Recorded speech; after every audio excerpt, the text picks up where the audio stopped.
Welcome, everybody, to another edition of Wire2Wire Sports Podcast. We're on episode 193. Now, honestly, in my head, I would be thinking about what we're going to talk about, what's going to happen in Game 6 of the NBA Finals. I'd be excited to talk about that. There'd be no postseason NBA talk, none of that. That's not where we're at, though. That's not where we're at. We got a lot to get into. We have one of the most entertaining U.S. Opens I've ever seen in my life. I watched like 10 hours of that shit. It was crazy. NBA Finals, NBA playoffs, that was boring, to say the least. It was not great. Honestly, I think there was only 3 good series in the entire playoffs. And, we got more to talk about. We got trivia. Shally will defend his title. If his audio is working, we'll find out. We don't know. But in the upper left corner, we got Kent State's own, Cleveland's own, College Cuttrell. Gentlemen, I'm disappointed. Like Gene kind of said, I was hoping we still have some more basketball to go over. But, in spite of that, I got a good question this week for you guys. I think we can finally get Shally, knock Shally off the throne. So I'm excited for a show. We got a lot to go over as well tonight. I just don't want it to. I don't want it to be one-sided. I don't want to knock Shally off his throne on a one-sided question, but we'll find out. Shally, you have no volume at all. Just before I even go to Uncle Shally, Scholastic Shally, Mr. William Shallcross, he has no volume. He will be literally on mute. It's like the PTI button or around the horn where the guy pushes the mute button, but I'm not pushing it. Shally starts every show about 3 minutes behind each one of us. I guarantee he has no volume, and that's okay. I'll hear it when it gets connected. You'll hear it. He's got a little oomph to him. So, I guess, Billy, you want to try to say something even though no, it's not going to work? It's working a second or no. There it is. There it is. It's there. He's here. All right, so how you feeling tonight, Bill? Good. Can't complain. I'm fired up. I'm ready to rock and roll. Kevin David Mooney's ready to rock and roll. Someone got a tan. Is he talking about me? Do I have a tan? Maybe I don't know. I could be being a little redder, maybe. Shally's always red, so I know he's not talking about you. Lakers ought to get Monty Williams. I don't know about that, bro. Monty Williams got $85 million not to coach basketball teams. We'll talk about that too. I don't think he's talking about me either, so I don't know. I got some confusion. I don't think it's you. Something tells me I don't think it's you. It's Kevin, though. Kevin, listen, Kevin the Troll being in the chat's always a fun thing. Cottrell, why don't you do me a favor? Why don't you break down the NBA Finals Game 5 for us, the series, your thoughts, and then I'll hop in. I'll hop in shortly. So I have like kind of I don't want to say a long drawn out thing. It's not really long drawn out. I'm just disappointed. Oh yeah, definitely a lot of disappointment there from me as well. I'd say the biggest thing in Game 5 that I noticed pretty much right out the way is that Dallas didn't come out with the same intensity as far as defensively. You could tell that Luka wasn't locked in the same way that he was in Game 4 defensively. And the other thing was that, it was the blatantly obvious part. They weren't hitting their shots early. And it just felt like that Boston, if you give Boston the opportunity to just hang around, you're not hitting your shots at the same time that they're not hitting their shots. Eventually their shots are going to start falling. They have way too many great players to not put the ball in the basket. And I ultimately just feel like Boston was a team that was able to overwhelm that Dallas team. But at the same time, when your stars don't step up, it's kind of easy to do that. Luka hadn't played great in Game 5, and Kyrie was a virtual no-show. So, hats off to Boston. It's one thing to just be the better team, but it's also another thing to put in the work and, ultimately capture the crown that you've been desperately trying to capture for the last 6 years with this core of Jaylen Brown and Jason Tatum. Shally, what were your thoughts on the NBA Finals? I thought boring. I thought snooze fest. Look, we go through it, right? Game 2 was at least a good game. Game 1 was a blowout. Game 3 was a disappointment because you kind of wanted Dallas to win the game, so they didn't go down 3-0. Game 4 was a blowout. Game 5 was a blowout. I guess we got one good game. That's what we should sign up for, right? It took 2 weeks to get us one good game. No, I agree with both of you guys. I think Dallas spent a lot of effort to get there. And, we talked about it before, not that it was necessarily luck for Boston, but, the Sixers went out early. They didn't have, Milwaukee went out early. They didn't have the murderer's row per se that Dallas did to get there. Got to give Lucas some credit. I mean, the guy, tough, the whole thing out.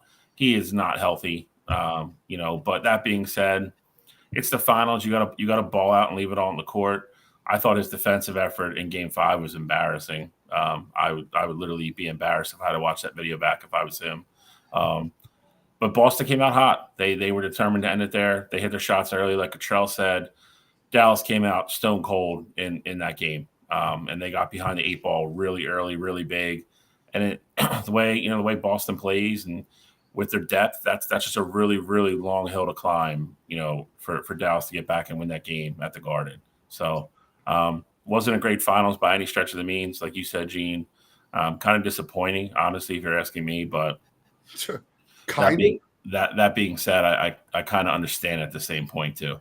But listen, we all, me and Gene anyway. I mean, it's we said Boston was the best team all year. They had their depth, and it was too much. I mean, Boston's playing 10 deep confidently with guys that can score and play defense. Dallas is out there with Luka, kind of a no-show Kyrie most of the series, and a bunch of role players. It's just a really, really steep hill. So I'll say this, right? I want to give a little bit of both, right? I want to give a little bit of credit to the Celtics. I also want to give a little parting shots at the Dallas Mavericks, period. Like I'm not even giving Luka like a pass. Like I'm not. I don't care if he led the NBA playoffs in points, rebounds, assists, steals. I don't care. His defense was terrible. And through 3 games of that series, he acted like a petulant child. Now, granted, did the calls go their way in games 1 and 2? Probably not. Game 3, actually game 1, it didn't matter at all. Games 2 and 3, they probably went against him a little bit. But that's not the way a leader leads. Dallas, the reports come out today that the Dallas Mavericks brass was begging him to be nicer to the officials, to stop acting like a petulant child on the court. I'm not giving Luka a pass. I'm not. Kyrie Irving was an absolute no-show in all 3 games in Boston.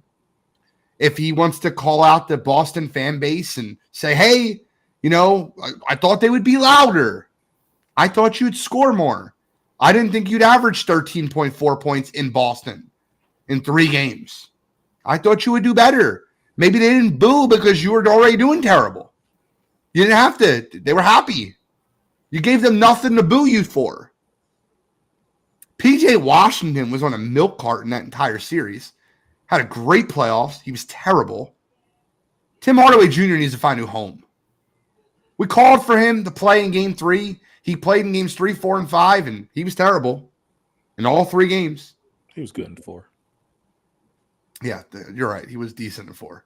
But as a whole, Boston played smarter. They played better. They defended better. And I don't want to just take credit away from the Boston Celtics for being a team that defended these role players better.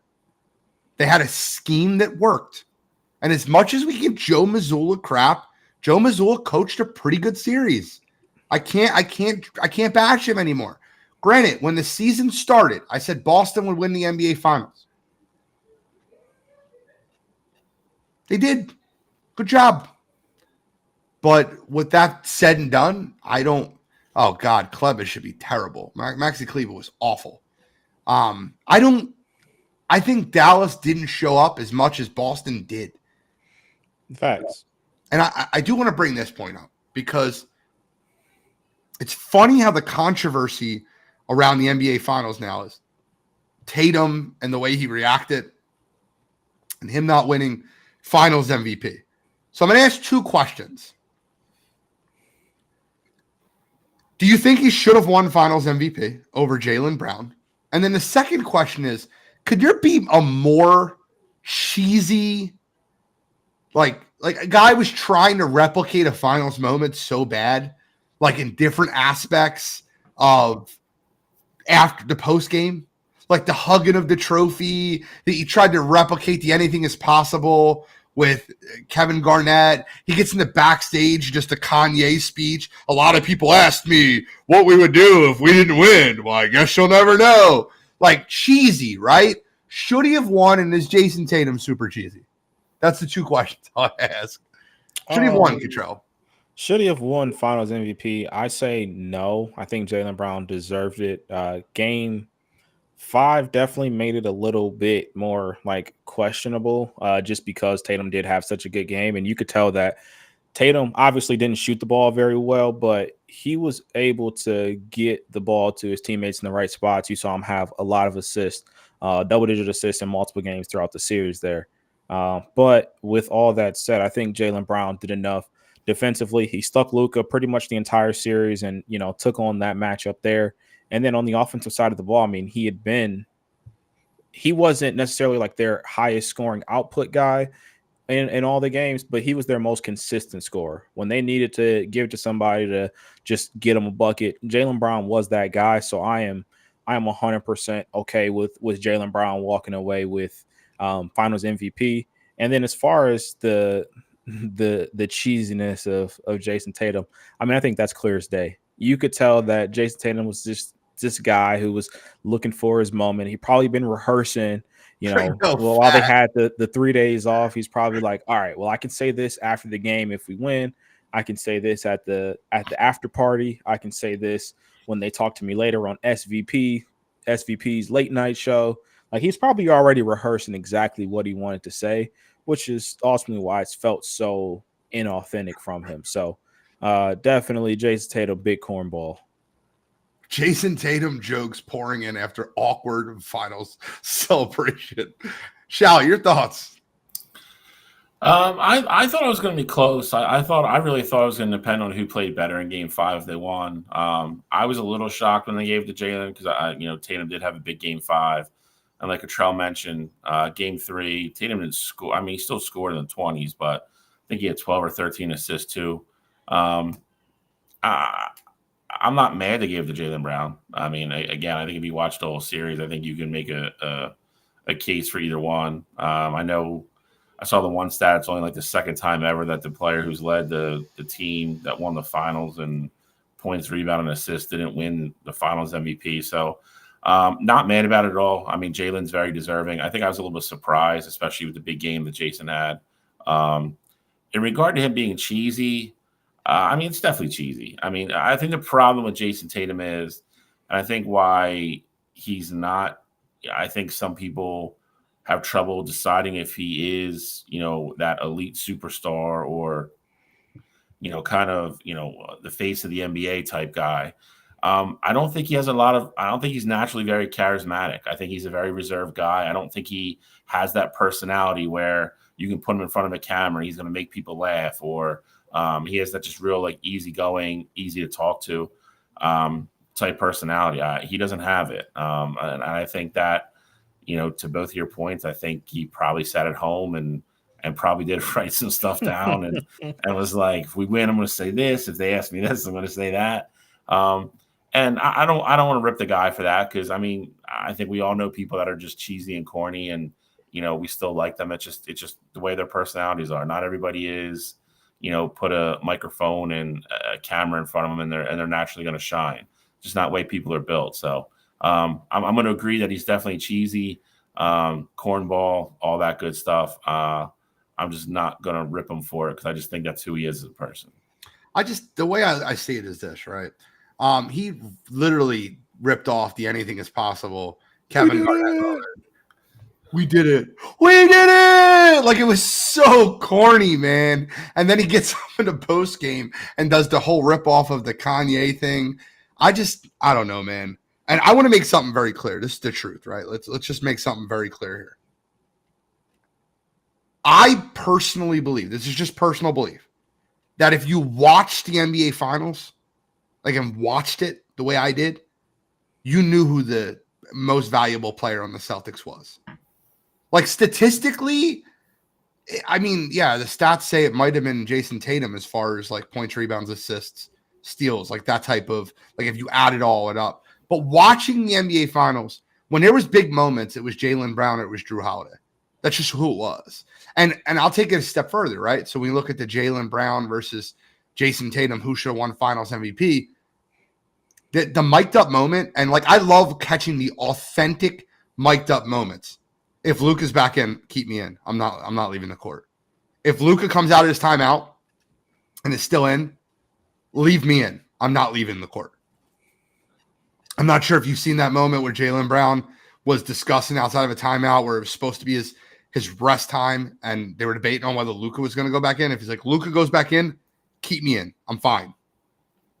I love that mentality. I love the leadership to Jaylen Brown. Jaylen Brown won Eastern Conference Finals MVP, won Finals MVP. I think Jaylen Brown was the most important piece of this finals run for the Boston Celtics. That's not to diminish Jason Tatum. I'm not diminishing him. I just don't have him as high as people do when people win a championship. Like normally you leave. I'll give you an example, right?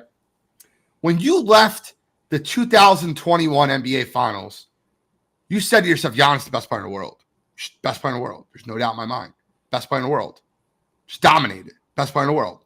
And like there was some overreactions, right? I'm not saying it was Giannis just had the greatest like NBA Finals maybe ever, right? He was unbelievable during that NBA Finals versus Phoenix. When you leave, like last year, it's like Jokic, best player ever, best player. He might be a top 5 player of all time. He's going to pass Shaq. Overreactions come out. Great player. Jokic is probably the best player in the league right now. Great player. But the overreactions come off of an NBA Finals. Do you remember the year Kevin Durant was the best player in the NBA? He was better than LeBron when they beat Golden State, beat Cleveland. And I didn't agree with a lot of that stuff.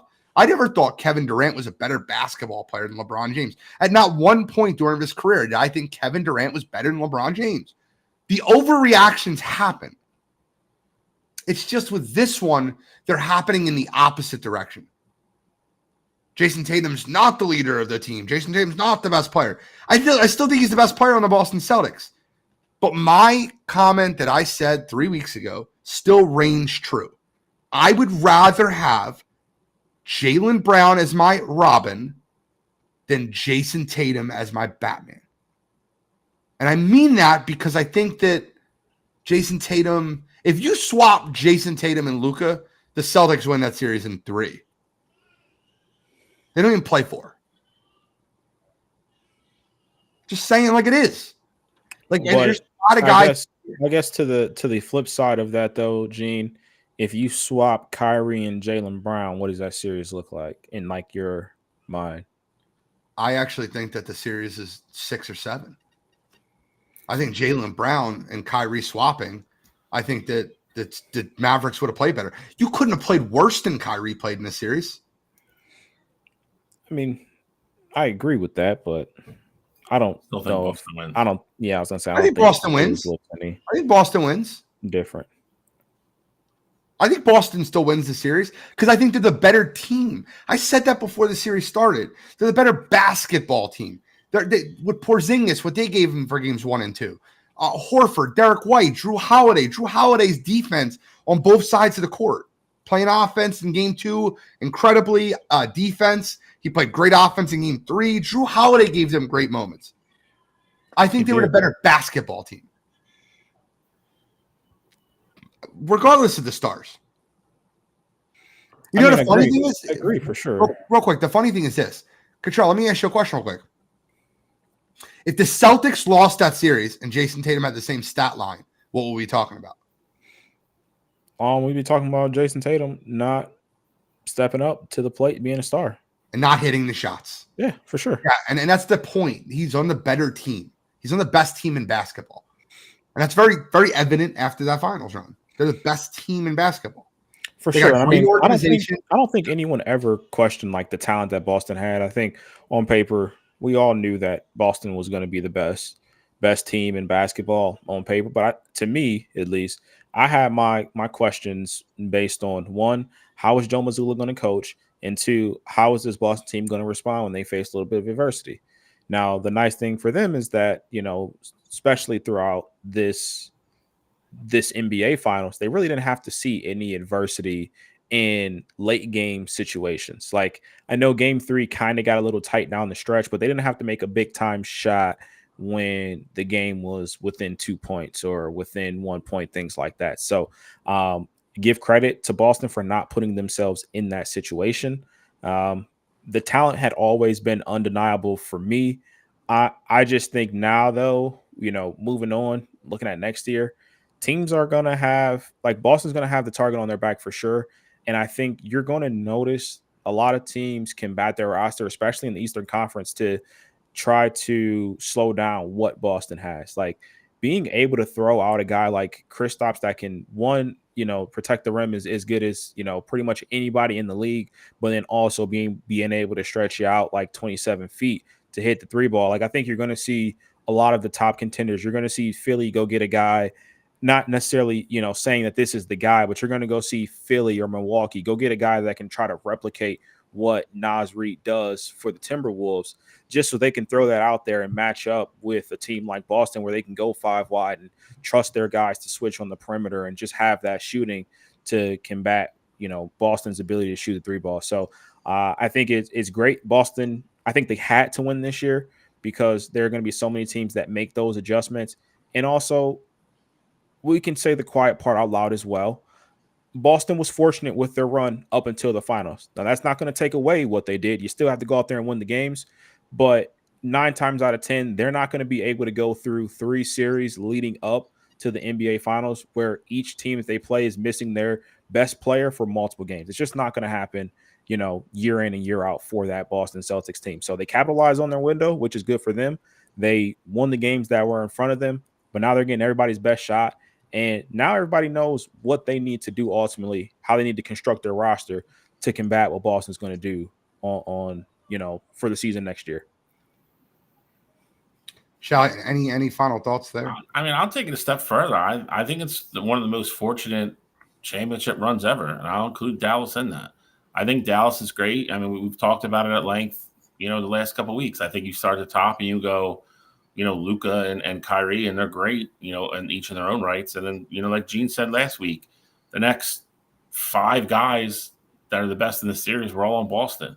I think Dallas, like I said, I think Dallas had a great run to come through the West, which I'm not taking anything away from them. But again, I think if you sat here and said who's going to make it out of the West next year, you're not going to pick Dallas. Not the way it's constructed now. Like you're like Cottrell said, you're going to have teams that are going to make adjustments. You're going to have other teams that are going to add people. I don't, I've heard a lot of people. I think Joe Mazzulla's getting a lot of praise that I don't think he's necessarily earned so far. I don't know if the guy can coach because I don't think he's had a coach yet. I think he has the best roster, the best basketball team. And I don't think other than kind of setting his rotations per se, I don't think you can look at anything and say, they won the series because of his coaching or they won that game because of his coaching. So I agree with that sentiment. The only thing like a pushback I'll have, because I'm not a Joe Mazzulla guy, like you guys both know that. My only like sentiment is like putting Peyton Pritchard in, knowing that he loves the half court shots, things like that. He hit 2 of those in the series. Now, like that's just a small example, but even Sam Hauser getting some big time minutes when, yeah, he was a rotational piece for them, but usually in the playoffs you tighten up that rotation. But Joe, whether it was missing Kristaps for, those 3 series. And I know Boston's a very deep team. I still think rotation wise, they were very well equipped. And I also think it didn't get tight down the stretch for him. Like there were a few games against Indiana where clearly they were the better team, but I'm saying like down the stretch, Joe still had everybody calm, cool, and collective. And I think I have to give him some credit for that. Like I'll go back to your Hauser comment. Like it's easy to put him in and get him minutes and get him a couple extra minutes of run and get a couple other people a couple extra minutes of rest when you're constantly up by 12 points, and you're up by 12 points because your starting 5 is just dominating the other starting 5. Like that's what I mean. Like I just don't give him a ton of credit for that. It's like, all right, yeah, like instead of paying 12 minutes, he's going to play 15, and he can do that because every time I put him in, we're up by 12 to 15 points. And if they make a run, I take them out. Like that's not high level NBA coaching to me. I'm not checking that box for him. I'm going to give you a little pushback. I'm not saying that I disagree with you because I think a lot of things that what you're saying are valid and are points. Here's my pushback to it. I think that the way they bracketed Luka and Kyrie in games 1 and 2 was very intelligent. The way they made Luka just be a scorer and take off his passing lanes. The way they ran it, Kyrie with Drew and using Horford or Porzingis as the fader, so Drew could pay up top. I thought that was very intelligent, right? So I want to be clear there. It took away a lot of Luka's playmaking until game 3. Putting Drew is your starting point guard and putting him in the dunker spot so that he can get all the backdoor cuts.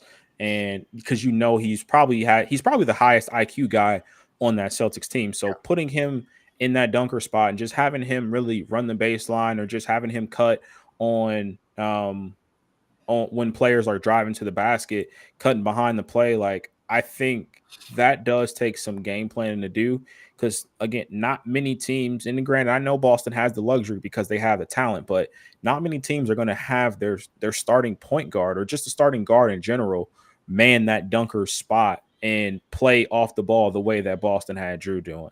I'll say this. There's one thing I will give the other pushback.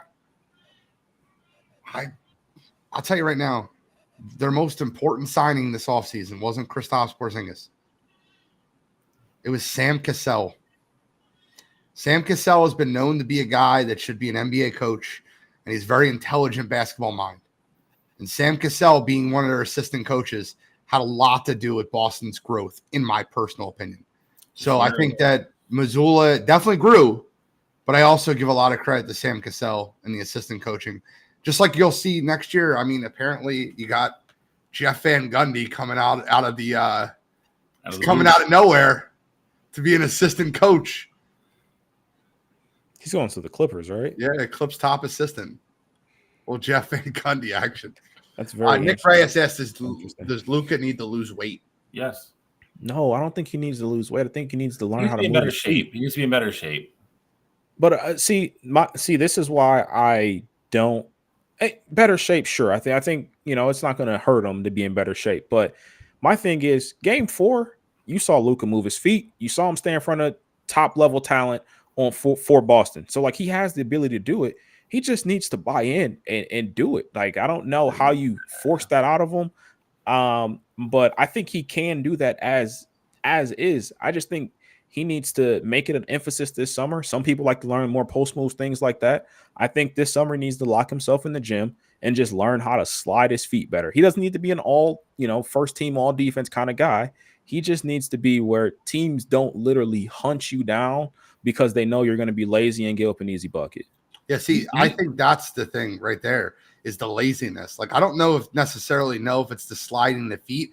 Where I think Luka gets in the most trouble. Now, granted, he's not sliding his feet, but like when he's off ball, when he's not sticking the person on the ball, like he sticks them, and he'll be able to defend somewhat the guy that's on him. The ball gets passed, and then as that guy moves, it's like Luka gives up on the play and watches the play and kind of takes the rest of the possession off.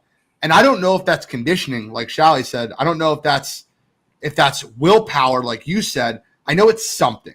And it could be he's tired. It could be he needs to lose weight. It could be something. But what I will say is this. I watch Luka when the ball is not in front of him.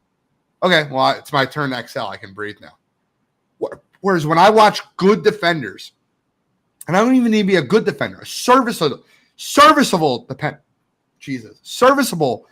defenders, they move when the ball's not in front of them. You know what that reminds me of a lot? I'm not kidding with you. It reminds me of year 19, year 20 LeBron. I'm not kidding because LeBron in 2011, I think, was the best defensive basketball player in the whole entire league. And I don't think he gets anywhere near the credit he deserves for what his defensive acumen was before he won his first NBA Finals. What he did to Derrick Rose in the Eastern Conference Finals was incredible, with or without the basketball. But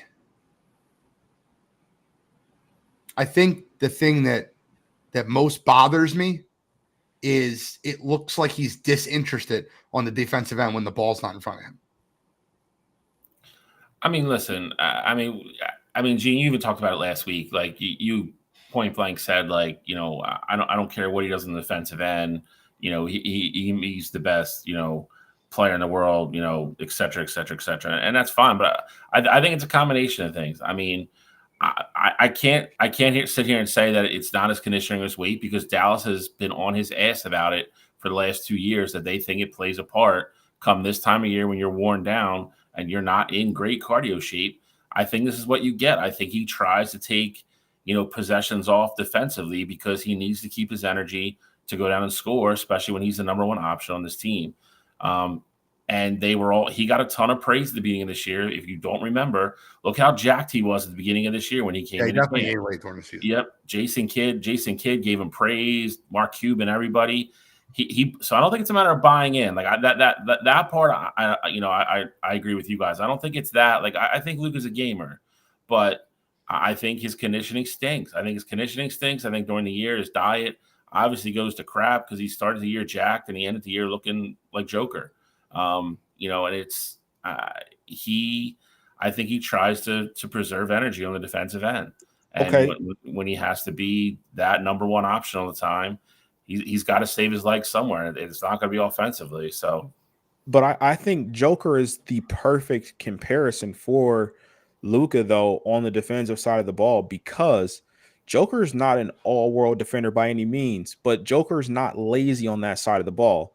Now, Joker doesn't look like he's in the best shape or things like that. Like, literally, he just does what he needs to do. And I think you're comparing to but we've never had this conversation about Joker saying that he doesn't play defense or that he's gassed at the end of the game. Like, for sure, his genetics are just what they look like. That's what he's going to look like no matter what shape he's in. Like, you know what I mean? Like the difference is when Luka is committed and in good shape. When he came into camp, you saw what he's capable of looking like. Joker's never looked different ever. Like, he's looked the same. But even when 4 or 5 years, even when Luka was looking better, though, he still wasn't really defending well. He didn't start defending well until after the trade deadline. They got PJ Washington. He wasn't standing around either, Cottrell. He looked like a trash can in Game 5, dude.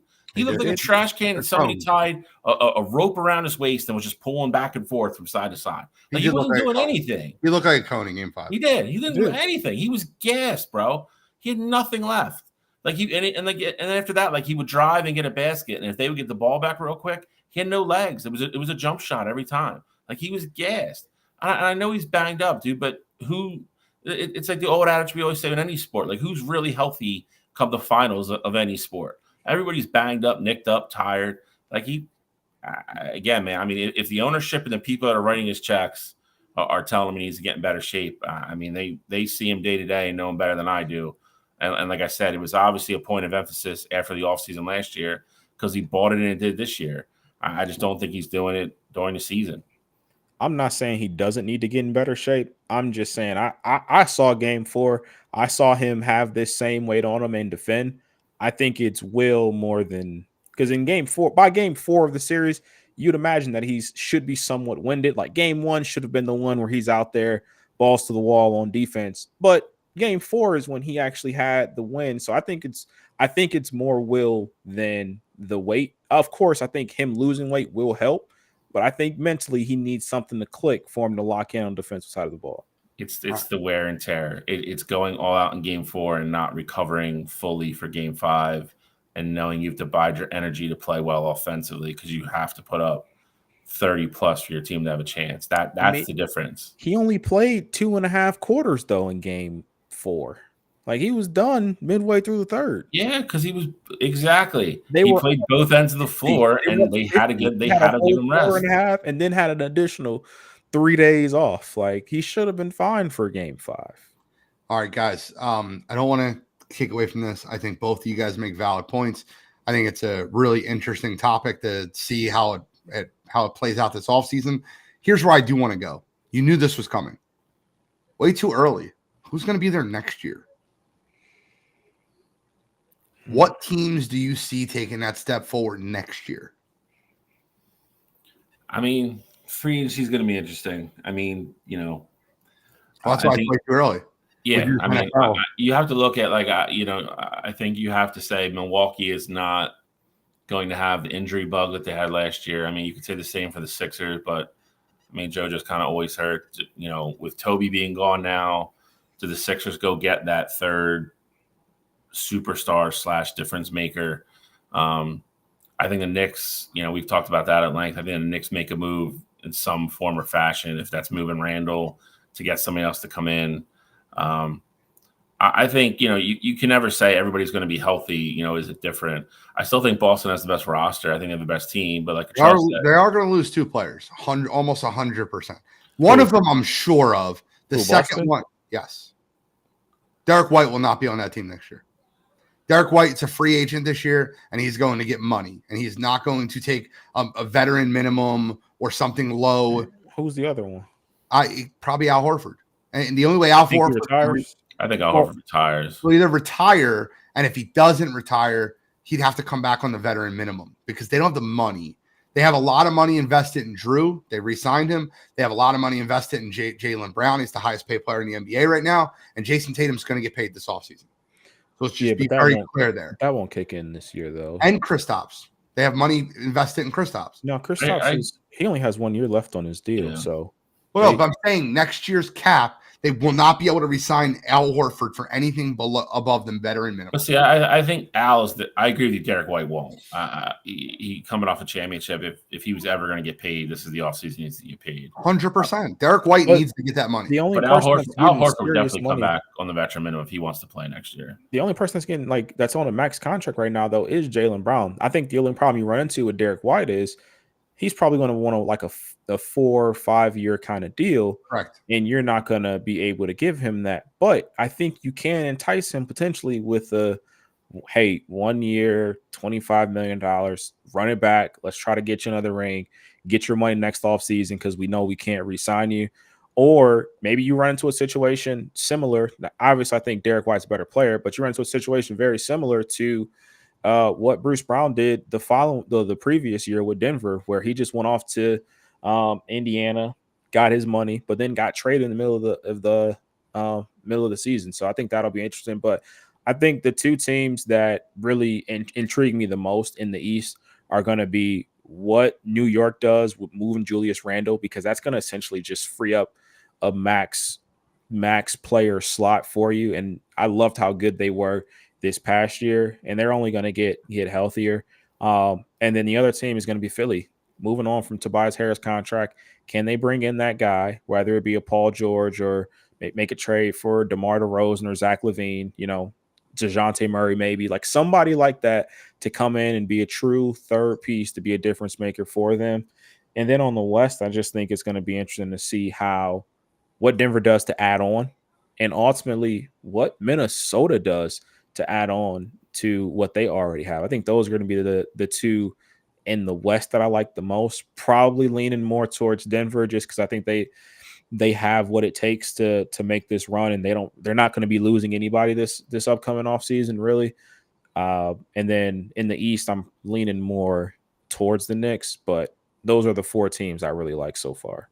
I mean, I'm going Boston to repeat as the Eastern Conference champions. I think that they're the best and most complete roster. And by the way, let me apologize to everybody out there. Derek White has 1 year left, $20 million. So he will be back this year. He's a free agent next year. So, and I did look at it. I don't know. There's $67 million over the cap, which in basketball really doesn't matter. You just can't sign anyone. You just pay the tax. Well, you can't sign anybody either. Yeah, you can't sign. You don't have to. You just have to pay the tax. Jaylen Brown. They'd probably be given an exception, though, if Al is going to retire. Al's making 9.5. Still gonna be almost 60 over. I'm saying to fill the roster spot, they'll be given an exception, they get a mid-level, but like I said, they'll just pay the tax on the 58 and change or whatever it is. Which for a championship is well worth the price. Like I'm sure they've already made that. To bring your whole team back, yeah. So did want to touch on that. For the West, I have the Boston Celtics. For the East, I have the Boston Celtics. For the West, that's the interesting one, right? I don't know where to go here. It's not Dallas. It's not going to be Dallas. I don't think it's the Clippers. I think the Clippers fall apart. The Lakers, I think, are dead in the water. The Clippers is an interesting team too, because if Paul George decides that he wants to walk, and that opens up a max slot for them. And I really think they might be in a position to trade Kawhi Leonard this offseason, if that's the case. Not go full rebuild, but you trade Kawhi, maybe get, a couple pieces back, and then you have the money. Steve Ballmer is not going to be shy about spending money. So No. He can go out and sign, a top level free agent. So then I think that makes the Clippers interesting for an entire different reason. See, this is a really interesting one. Oklahoma City. With all the resources they have, I'll just read Justin's comment. With all the resources Oklahoma City has, they should be making moves to put them in a position to contend. I think that's your Western Conference team. I'll go Boston, Oklahoma City. I think Oklahoma City and Minnesota are the two teams that to both your points intrigue me, because this was the year that they got the experience under the belt. They know what big time NBA playoff basketball looks like now. They all went through it together. Those rosters are all going to look exactly the same. OKC still has a gazillion ones, but they'll probably add somebody or maybe trade and bring somebody else in. But I think those teams, how much of a step do they make next year? After having that experience, tasting the loss, and gaining all the experience and gaining what it's like to play, under the brightest lights, in front of everybody. How much better are both those teams next year now that they have? I think one team takes a step forward, and I think one takes a step back, and I think Minnesota takes a step back.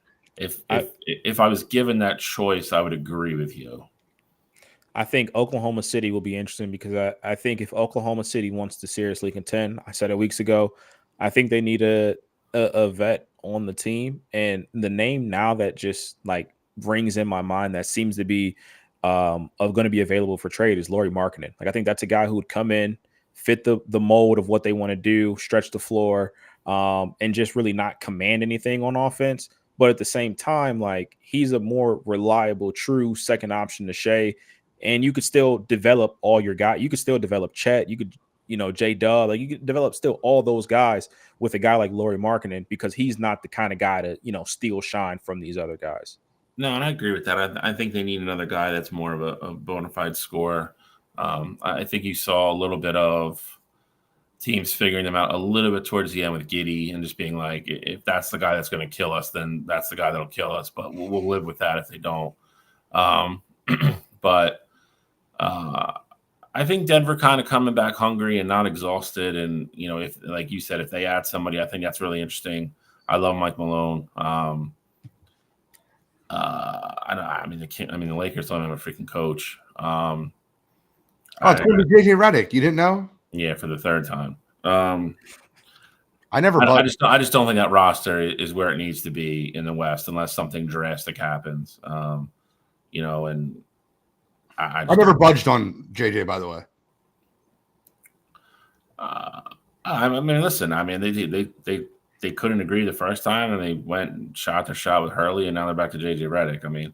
I hate to say it, but I just think with LeBron being at the end and the uncertainty of what he wants to do year after year, I just don't think, other than saying that you're the coach of the Lakers and the mystique of it all, with the way that roster is constructed, I just don't think it has an attractive job as people make it out to be. It's just not. Do you think they're waiting to see what LeBron does before they hire a coach? Because would you take that job without LeBron? Because I wouldn't. I would struggle to take it with him. I personally, I would, honestly. You still got AD. AD is a superstar, and that is an entire max player slot. Like, I'm not saying you're going to make it up like this year, but I still think the Lakers are probably, as is now, they're going to spend the money somewhere if LeBron leaves. They're probably a fringe playing team, but next year's offseason, you still got AD under contract for a while. He just signed the extension. You go out and get a guy. Free agents want to go to LA. I think that's an attractive job, even without LeBron. I think with LeBron, it's not really that attractive. So I'm on the flip side. I think it's less attractive with LeBron. I think it's more attractive without him. Well, let's talk about some offseason stuff. Pistons fire Coach Williams, still $65 million. Monty Williams is making $85 million this offseason without coaching. Most successful coach ever. He's no. He's making $100 million because people forget he's still getting $35 million from the Suns from when they fired him. Like, he was. They owe him $20 million. They got him 15 last year. 20, oh, they got him. 20. Okay, so he got 35 total from them. So essentially, that's $100 million to literally not coach. It's amazing to me. See, The Best job Detroit in the world. Pistons were one of the biggest messes this year. They have 5 top 5 picks on their roster, yet they still cannot compete, and they're still a mess. So just want to bring that up. I also, I mean, I think Monty could have done better, of course, Monty with did that a terrible job. Pistons job. Like, there's no doubt about that. But Monty did a terrible job. oh, for sure, Terrible job. I'm a Monty guy. Also, I let the Sixers decide him as assistant coach. But also, though, like, I mean, Pistons fans, you keep sucking and you keep finding your way not in the top 3 of the draft lottery. Now, granted, this is a class where it probably doesn't matter much because even that number 1 guy, you know, wouldn't have done much. You may even get better talent at 5 from where you're at. But yeah, just very unfortunate situation. I don't know how good they were expecting Monty to be this year. No, they weren't expecting to go to the playoffs. So it was a very confusing firing for me. Monty wasn't great by any means, but I wouldn't have fired him because I would have known that all my chips weren't in one basket for just this one season. Well, let me tell you why it's a good firing. James Wiseman was the 2nd overall pick. Asor Thompson was the 4th overall pick. Jaden Ivey was the 4th overall pick. Cade Cunningham was the 1st overall pick. And they have another one that was top 5. Was it Jalen Duran? It's a little misleading. I mean, how many games did Cade miss this year? I don't. A ton. Yeah. So you had Ivy. I mean, Wiseman. He's 20 games. He's a whatever pick. But I mean, he's on his 2nd team. I mean, like Jaden Ivey's on his 1st team. Not Jaden Ivey. I said Wiseman. Wiseman. I mean, come on. And again, if you, when you hired Monty, if he had a 6-year deal, like that's acknowledging that this wasn't going to be done overnight. So you would think they wouldn't go backwards, though. I mean, I get. Who's your best player on that team? Cade. You didn't have him. You didn't have him 2/3 of the year. He missed 20 games. On a young team. He missed 20 games, bro. 4th of the year. So 25% of the game. All right, so another action in the offseason, Pascal Siakam signed basically his max, $190 million contract with the Indiana Pacers, 4 years. Your thoughts on the Pascal Siakam re-signing? I think we all knew this was going to happen after they traded for him, right? Yep. Makes a ton of sense. Doesn't really make Indiana much better. I think it puts them in a position to compete. Doesn't really do anything specifically for their championship window. But when you get talent like that, you really have to re-sign them because guys aren't going to be chomping at the bit to go to Indiana in free agency. So I think it's a good move for them. I think it keeps their contention window open. It doesn't really move the needle though for me. The last thing I want to bring up with the NBA offseason is Bronny James. I just want your opinion. Agent says limited NBA draft. It's not a joke. Limited NBA draft workouts by Bronny James by design. I hear that we're hiding him because we know he's not worth being picked in the top 2 rounds. I hear this is a really we're going to put him in the draft so he could play with his dad for a year, and we're going to figure out a way to hide him from as many teams as possible. With pick 55, the Los Angeles Lakers select Bronny James. That's what I hear. Am I wrong? Nope. Am I wrong? I said it a couple weeks ago when we talked about it. Kid's not an NBA player right now. He's not. You can spit shine it. You can polish it. You can do whatever you want. And like you said, you can build the mystique around it of saying, I'm only going to work out for certain teams and blah, blah, blah, yada, yada, yada. It is what it is. You put that kid on an NBA court right now, he's going to get absolutely overwhelmed and embarrassed. The only reason why I disagree with Eugene is because if anything, if that were the case, wouldn't they want him to perform in front of a whole bunch of people? Like if you think he is like truly like that bad, wouldn't you want him to be in front of all these guys, these workouts? They're like, oh yeah, we're definitely not picking Bronny. Like he can't play for us. Like he's not going to be a 1st round or even a 2nd round pick for us. I think the teams that draft Bronny for one reason and one reason only, and it's to lure his dad.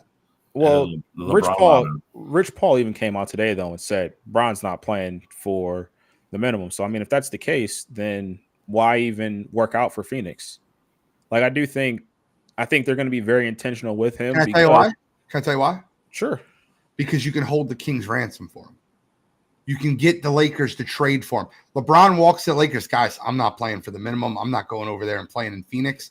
I'm going to need you to trade with the Phoenix Suns and get my son here, or I won't resign. My point with that, though, is he could have just said, Bronny could have just said, hey, well, Rich Paul and LeBron, because, I mean, the reality is they're running everything here. Yeah. They could have just said, hey, you're not working out for the Suns. You're going to work out for the Lakers only. And if other teams want to draft you, then that's on them. Like, that's what they could have come out and said, but that's not the case. So, like, I think LeBron, Rich Paul, all those guys, they want him to play with, they want to play with each other. LeBron wants to play with the Sun for sure. But I think if the alternative is LeBron's like, hey, in the case that we don't play together, I want this kid to get developed as much as possible in a good system.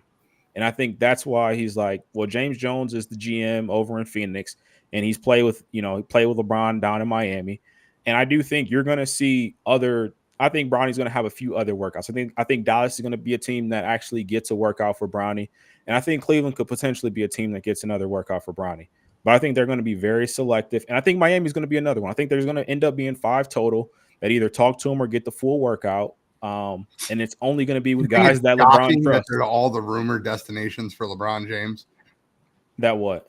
That there's teams that are working out Bronny James. Correct. Well, that's why it makes sense. LeBron is not going. He's not taking a minimum contract. Like, that's just anybody who thinks that. You don't might think be they on the can table, dump Bradley Beal and get LeBron James?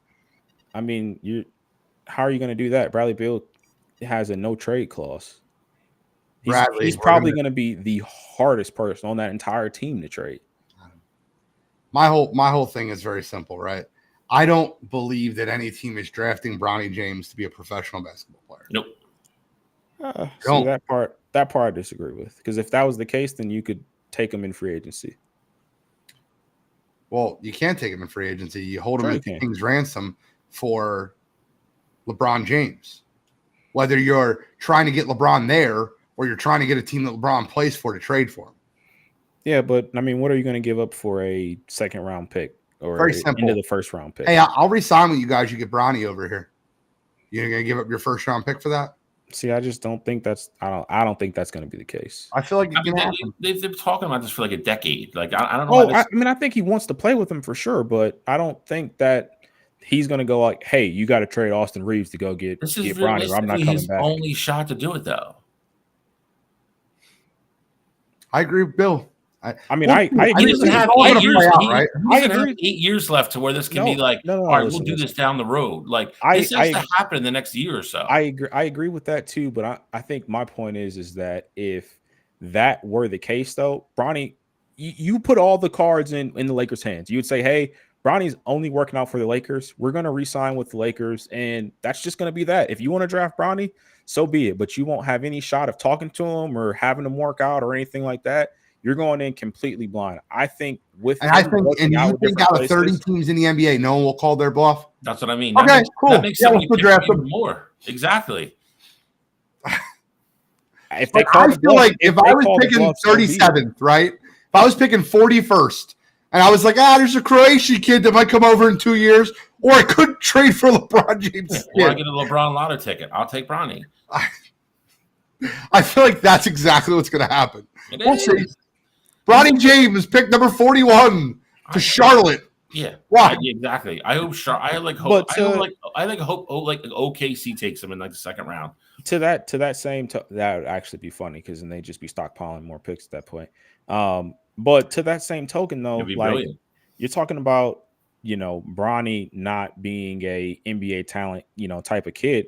If the alternative is drafting a kid from Croatia that may or may not come over, a joke of I know, but I'm just saying like that's what's going to be. That's what's going to be there in the second round.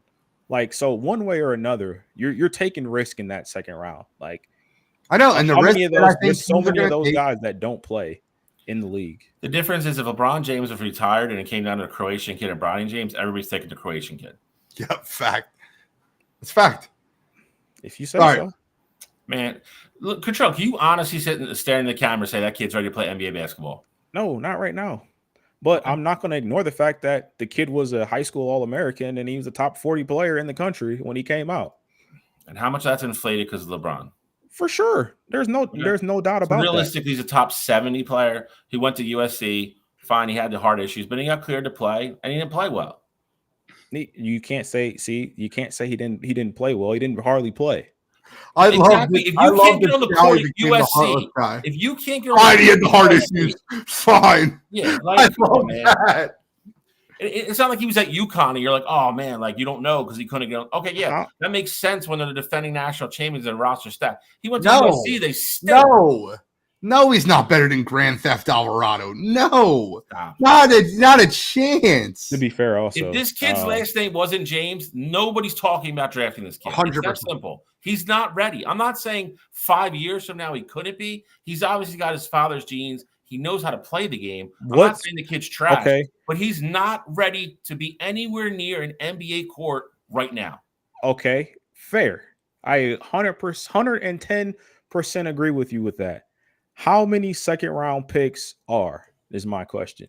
You've seen in the past, like Luka Garza was a top, Wooden Award winner. He won the second round. He can't sniff the court with Minnesota. Like there's so many second round guys that aren't ready. You draft them to develop them. So if you think he can be that guy in 3 years, that's the guy that you take in the second round of drafts. We see it literally all the time. It's just different now. I got a question for you. Because it's LeBron's kid. Will Bronny James ever make an all-star game in the NBA? No. Will he ever make an all-star game? Yes. No. Ever? No. Will he ever be a 70 game starter in the NBA? No. No. Okay. All right, that's fair. That's fair. I everything Control just said, I'm good. I'm good to move on at that point. I'm done. That's fine. That was perfect. That doesn't mean I expected different. I was going to argue. That doesn't mean there's no argument. That doesn't mean he shouldn't be in the NBA, though, is my point. Like, there's plenty of I don't think Zach Edey's ever going to be that either, but I still think he should be on an NBA roster. Okay. Guys, any final thoughts on NBA before we wrap up for, I don't know, a week until the draft, I guess? Well, yeah, a weekend, and then they start trading. It's a terrible draft. 2 months. This is going to be the worst draft ever. Ever. Worst NBA playoffs ever. Worst draft. Was this the worst NBA playoffs ever? No, I'm not going to go there. I will. Finals, maybe. There was 3 series in the entire – I'm not kidding with you. There was 3 series in the entire NBA playoffs that were worth watching. Indiana, New York, Philadelphia, New York, Minnesota, Denver. That's it. No other series was worth watching. From like a Dallas and I get what you're saying from like a game flow point of view. Like, yeah, there wasn't a bunch of games where like guys are hitting like, buzzer threes and stuff like that. Like, I get that, but can you name me a worse NBA postseason? I'm not off the top of my head. I mean, I look at it though, like if the finals were better, the Dallas run to get there would get more love than it is now. I mean, it's a great run that they went on. You have to give them credit for that. Someone ban this man. And I still like, I really enjoyed Minnesota and Oklahoma City being there and taking that first step. So does that pay dividends down the road? Yeah, probably. Does it make this year like great? No, I don't know if it's the worst ever. I'll say, Brandon, who did you say was washed in the NFL? You don't have the balls to put that in the chat. I'll say this though. I think this finals makes me very curious about what the future will look like in the NBA, because this is a finals without Steph, without LeBron, without KD, like without those older, without a good game. Yeah, without a buzzer beater. But without, I'm saying it's a series without those, like your premier stars from the past. This was a series that had Luka, it had Tatum, it had Kyrie. Like the star power was there in the series. Terrible basketball. I know, but I'm saying like that's it. That's why I'm interested in the future of this league, because like that's serious. Can you name a worse finals in your lifetime? No, I said it. This is one of the ever. Worst. I mean, Denver, Miami was also pretty bad, and we just came off that from last year. I think the closest thing I've ever seen to a finals this bad was the bubble finals with the Lakers, Miami. That was terrible. And then Jimmy Butler got hurt. Lakers Sam got hurt. Nah. There's another one. Lakers Sixers was terrible. No, 0-1. That was not a terrible We finals. won the first It game was. and then got dick. No, kicked but in 4 games there in a row. also was an overtime game. There was a game where Shaq fouled out and the Sixers were up 3 points, and everyone thought the Sixers were going to win. And that's the game Kobe went nuts. Those games were close. Yeah, We'll never win. I'm sorry, I won can one recite game. them because it's my team. You won one game, and Yeah, there's been plenty of with 4-1s. No, I'm for sure. No, for sure. But I'm just saying, like, there was never a moment where you Never really thought that There was a that moment. series was There was going a to be moment any in game 2. different. There was a moment. You didn't think when the Sixers were up 1-0, there was a moment? There was a moment. All right, guys. MLB or trivia? What do you want to do next? It's up to you guys. You got the trivia. I will 8 say. o'clock. I think 8 o'clock should be the trivia time. All right, let's roll with it then. All right, so hold on. I got to put the trivia. I got a ticker for you, Shally. You're gonna love this. I got a ticker. Yeah, I got a ticker. All right. Ready? Pow. It's for you, Shal. I appreciate it. Right now, you're winning 3-0. Trivia time. All right. Their Fister bailed out after I said it. No, he didn't. He's just saying that because of what you just said. He's still learning. I wouldn't even tell you how horrible of a take it is. All right, so this one is it's courtesy of TikTok. I had to do some fact checking, and it is correct. And it's perfect that we're coming right off the NBA. Oh, Gene's gonna win this then. So LeBron James has blocked 559 different players throughout his career. Name the top 10 players that he's blocked the most all time. Jesus Christ.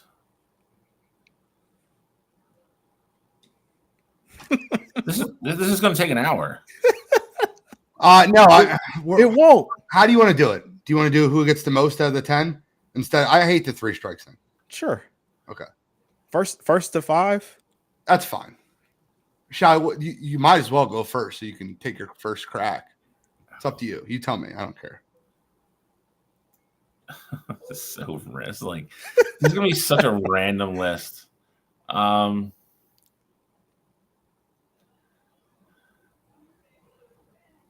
Oh my God.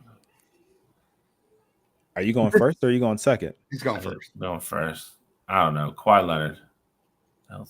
Kawhi Leonard is not on the list. I'm going to give you a player that I watch him block way more often than I should, and it's Steph Curry. Steph Curry is number 5 on the list. It's fair.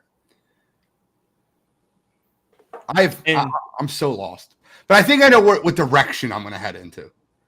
So he's number 5. He's blocked Steph 13 times throughout his career. Okay, that's fair. 13. 5. Christ. Tied for 5, but yes.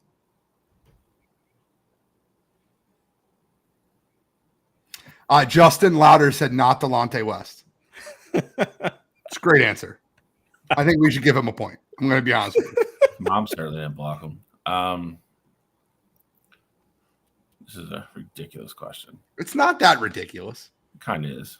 It's really I feel like you're overthinking it here. Everybody who's on the list, I'm not going to say I got it perfect, like me going through it, but everybody on the list makes sense.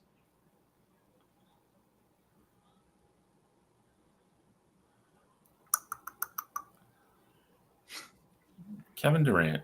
Kevin Durant, number 10 on the list. He's blocked Kevin Durant 11 times throughout his career. I'm going to go with other players of that like type of notion, right? I'm going to go with other players in like that type of okay. I'm going to go back to the Eastern Conference. I'm going to go with what his time in Indiana, and then he played in the West Conference. Give me Pandemic P. Paul George tied for number 6 with 12. He's blocked him 12 times throughout his career. I'm with it. I'm there. So you got 3 off the table so far. I haven't missed one yet. I want to see when I miss one. I think I know another one too. I'm going back a little bit for this one though. Not Jimmy Buckets. Jimmy Butler is not on this list. Okay. I feel like this is a petty one. Is the Jet on the list? Jason Terry is not on this list. Okay. The question is, just so Nick Reyes hears it, the question is, LeBron James has blocked 1 million people, 500 players, whatever it is. The top 10 most blocks LeBron James has versus any specific versus a player. Like the players he blocked the most. The most throughout his career. Yeah.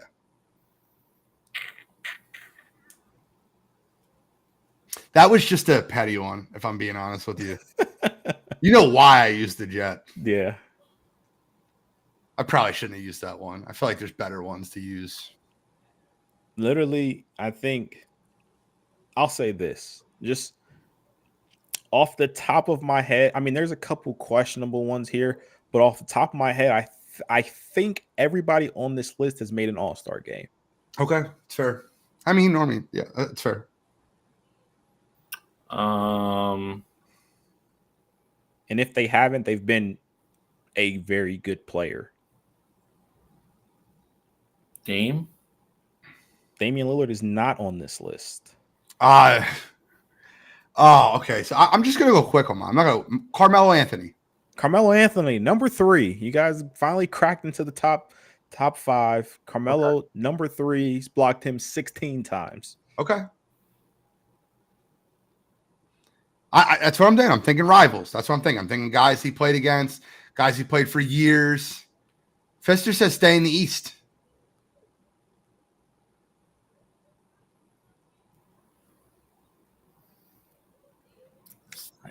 I feel like I know a few more. I feel like I have a few more. I have guesses at least. I'm trying to go back. It's funny. Like Carmelo kind of went across my mind. I'm trying to go back to like that group.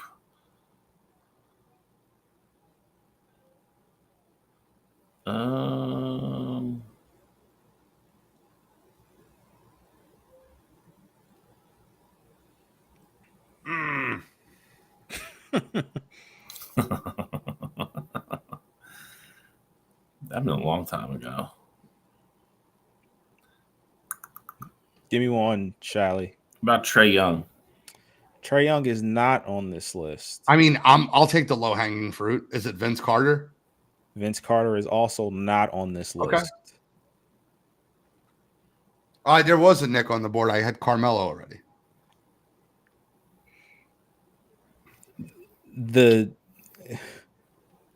I am shocked that neither of you have gotten top 2. Okay, that's fair. At least number 1, I'll say that. Most blocked player LeBron James has had. It's got to be a guard, like chase down stuff. And let's see. What about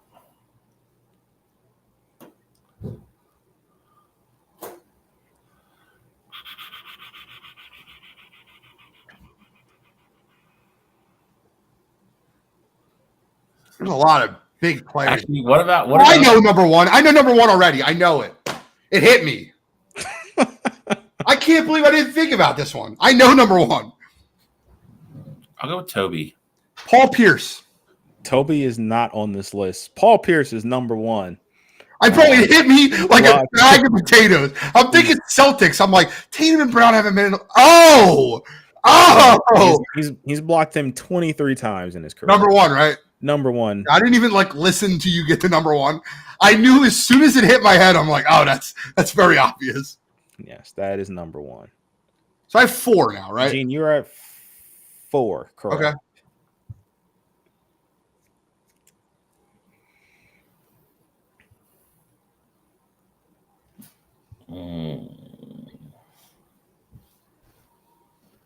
I think he's got to have one from each one of his rival teams. Boston's on there, New York's on there, the Pacers are on there. Like, go ahead, just go a rival team and pick one of their better small forwards or guards. Oh, I got another one. I think I have one. First overall pick, 2004.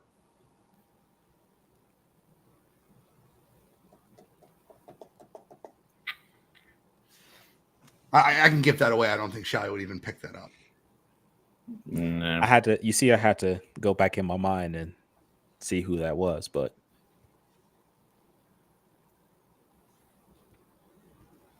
I think this would be.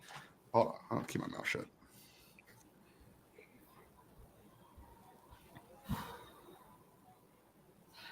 Google's not going to help you. I'm not Googling anything. I'm kidding. I'm 1 for You're 5. looking I'm not down. Googling anything. You're looking down. I'm kidding. Thinking. I have no idea. I got my thinking cap on. Can I go again? Go ahead. It's passing. Dwight Howard. Dwight Howard is number 5 on this list. Tied for number 5 with Steph. He's blocked him 13 times. Yeah. I could see that. Those old Magic days, like LeBron coming in with the help defense to stop Dwight. I could see that 100%. All right. Well, that is 5. Any other guys you want to throw out on the James list? Harden. James Harden is not on this list. That's a great guess, though. Okay. About Chris Paul. Chris Paul's also not on this list, which is when you said 04 number 1 pick, I was thinking back and I was like, no, Chris is 05. So Chris Paul is not on this list, though. Another great guess. Is Wade on there? Dwayne Wade is not on this list either. That would have been another great guess. Okay. Kevin Garnett. Kevin Garnett, no. Kevin Garnett is not on this list. I feel like I'm in. I feel like I'm out. I feel like I'm number 2. I should get. You said I should get it, so I'm thinking about it. Yeah. And I can't give you a hint because if I give you a hint, you're going to know right away. Is it Andre Iguodala? Andre Iguodala is on the list. He's not number 2, but he is tied for 6. He's been blocked 12 times by LeBron, including the one in the finals. To answer your question, Nick, who's already been picked, they got Paul Pierce was 1, Carmelo is 3, Dwight Howard is tied for 5th. Dirk's not on the list. Steph's tied for 5th. Andre Iguodala is tied for 6th with Paul George, and then they got number 10 in Kevin Durant. So they're missing another guy that's tied for 6. They're missing number 2 and number 4. So 3 big ones. Not 3 big ones. One after I give it, the guy who's in number 2, you probably would have guessed. 4, and then another guy is tied for 6. Kind of hard, I think gettable, but might have been a little hard. All right, so let me take another crack or 2 at number 2, and then we'll be done with it. That's all right. I'm trying to think Cavs days, Heat days, Eastern Conference days. Like that's what's in my mind. It's not. So I'm gonna go. Oh my Lord, who is a good player from? Give me. Is number 2 a guard? Yes. Yeah, I think. You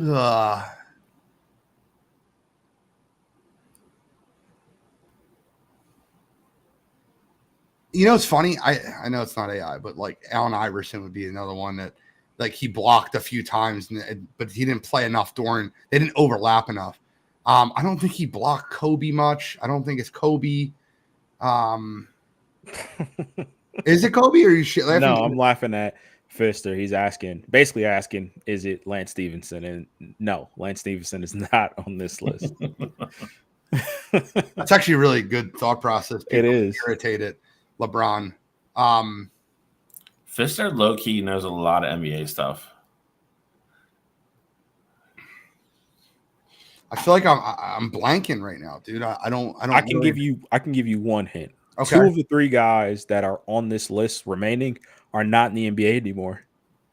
That's not too far. I'm not really thinking people in the NBA now. Okay. And one is still in the NBA, but he's bottom of a rotation. Arenas? Kind of guy. Gilbert Arenas is not on this list. That's a good pull though. They played them a lot early on in the John Wall. No John Derrick Wall. Rose. Derrick Rose is number 2. Derrick Rose is number 2. He's blocked him 18 times. I'm done. That was it. That's all I needed. Number 4 was Luol Deng for the Chicago Bulls. I wouldn't have got that. 15 times. Midnight. The other guy that was tied for 6 is Rajon Rondo. I could have got that. We could have got there. Derrick Rose, I just didn't think about a lot. And it's funny, I just was talking about. I know. That's why I was going to say. I was going to be like, well, you were just talking about this guy earlier. Like, you'd have been like, oh, shit. Okay. Derrick Rose. So next week, Shally has to come up with a top 10 trivia question for me and you. Some ridiculous and I have one on the board. It's fun. Every week we're going to get into it. Top 10 longest putts in U.S. Open history. Watch you two just sit there and melt. Guys, I really don't think there's too much baseball action I wanted to talk about this week, unless Shally has a bunch of questions I don't know about. But I got one that I'm interested to hear from you guys because it's well. very Before we do any of that, can we just take a second? I'm going to throw it back up on the screen, and the greatest baseball player ever to play the game. I mean, I think that's where we have to start. Yeah, that's where I kind of wanted to start. Rest in peace, the say hey kid, Willie Mays. I'll make it very clear when I say this, right? 93 is a long time to live. And I'm not sad that he passed at 93. I don't think it's like a tragedy. I think what it is a celebration of life. And when this happens, when a great baseball player, one of the greatest ever, if not the greatest ever, passes away at 93 years old, it just gives us time to relive the greatness in which Willie Mays had. Now, a lot of guys were great at hitting the home run, great at hitting a long ball, or a lot of guys were great hitting for average, like baseball players. A lot of guys were great in the field. Remember the Wizard of Oz, Ozzie Smith? I think the part about Willie Mays that was most, I guess, impressive is he wasn't bad at anything. Anything. He was a good fielder. He hit for good average. He hit the ball over the fence 660 times. He was the best center fielder, right? Played a very difficult position. Made one of the greatest catches. He was clutch. He had a good career batting average. Not a great one. It wasn't like fucking 350, but a good career batting average. Willie Mays did it all. And for my grandfather to be the biggest Ted Williams fan you will ever meet in your entire life, like biggest Ted Williams, he's like, Ted Williams is the greatest hitter ever to play the game of baseball. I'm like, well, Grandpa, who was the best player? Willie Mays. And there was no hesitate. He would defend Ted Williams or Babe Ruth. Who's a better hitter? Ted Williams, the splendid splinter. Well, who was the best baseball player, Dad? Who's the best baseball player, Grandpa? It was Willie Mays. And there really was no pause there. And it's like favoritism. You have favoritism towards your favorite player. Yeah, but he's better. Willie's better. So I kind of wanted to start there and give Willie Mays his roses, and celebrate a life of the most successful baseball player ever. Yeah, man. So listen, you hear in the baseball circles all the time. You hear the term five tool. You hear that about guys like Acuna, Bobby Witt Jr., Trout, Ken Griffey Jr. Like that is the ilk of player that gets mentioned when you bring up those things. He was kind of the first one. Nobody's going to, confuse Babe Ruth with a fast runner. Great hitter. Ted Williams is absolutely the best pure hitter ever. Willie Mays Hayes is the best center fielder to ever play baseball. And he played at an elite level throughout his entire career. There was nothing the dude couldn't do, and he did everything at an elite level. 20-time All-Star, I think 4-time MVP, and he's playing back in the same time as all these other guys that we talk about all the time. So, not that it's easy to win an MVP now, but I mean, you look back at the times that Willie Mays, Mantle, all those guys, a lot of those guys all overlapped. They were playing at the same time. It was not easy to win an MVP back then. Played for San Francisco in two crazy difficult parks to play in. I read both. Actually, not that it was a good thing to look forward to, but if you are a baseball fan, Buster Olney and Tim Kirchin are two of the best guys to ever read anything that they write. And I'm not talking about things that they write necessarily for like ESPN. They've both written books that I've read.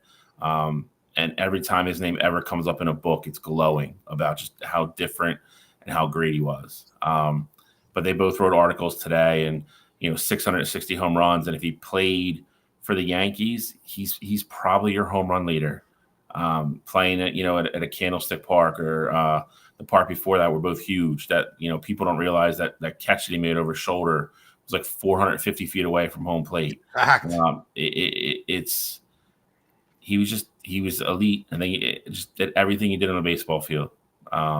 and then you factor into that when he retired, what he became for the community, especially the African American community, ambassador for baseball, just a great human being. I agree with Gene. It's never easy when you start to lose people like this in any sport, and baseball. In the last couple of years, like we've had a lot of them. But the MLB has that special game coming up in a couple of weeks where he was going to be at and be honored. That they're doing down, I think in Alabama or Arkansas, wherever it is, to kind of celebrate the Negro Leagues. It's a shame he's not going to be there. He's obviously going to get paid tribute to in a huge way, but you look at it, the time back then, and and anybody mentions baseball, you kind of get the same names. Always the beginning. You get Babe Ruth, you get Mickey, and all them. Willie Mays is better than all, in my opinion. And again, I've read a lot of books from a lot of really, really, really good baseball writers. I mentioned Alani and Tim Kirchin already. And then I have the stories, just like Gene said.